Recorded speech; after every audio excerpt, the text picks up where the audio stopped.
In last video, we talked about shallow copy and deep copy. Okay, and at the end of the video, I left this bonus question for you guys where your job is to identify whether we are doing the deep copy here or not. Okay, I have gone through the comment section where few people says that we are doing deep copy, few says that no, it's not a deep copy, it's a partial deep copy. And I find few folks a bit confused. They are not able to identify whether it's a deep copy or not. Okay, so that's why I'm here. I realized it's my job to clarify whether it's a deep copy or a shallow copy. Okay, let's run through that code snippet first. Okay, so here we have a users list. Inside that users list, we are adding two user object. Okay, one for RAM, one for iOS.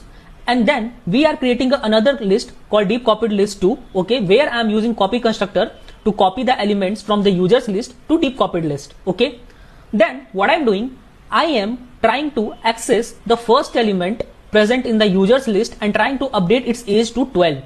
So my first element is Ram, whose age is 17, and now I'm updating its age to 12. Okay, post that, what I'm doing, I'm trying to print the first element of deep copied list. Okay, if you run this program, in output, what you will notice that for the first element, you will get the name as Ram and age as 12.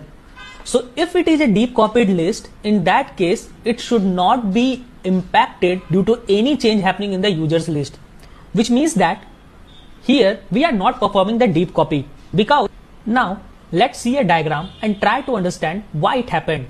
You have updated the users list, okay, but somehow your deep copied list also got updated. So what happens when we create our first object, user object for RAM, okay, to insert into the users list, an object like this gets created into the memory at some location. Okay, but while copying, you are creating a fresh list. But in code, what we were doing, we were copying the objects from the users list to the deep copied list. So whatever the objects your user list is having, or whatever the objects your user list is referring to, your newly created deep copied list is also referring to the same object. And if you make any changes in the values of this object, then definitely along with users list, your deep copied list will also get impacted, because behind the scene, both lists are pointing to the same objects. So this is not a deep copy.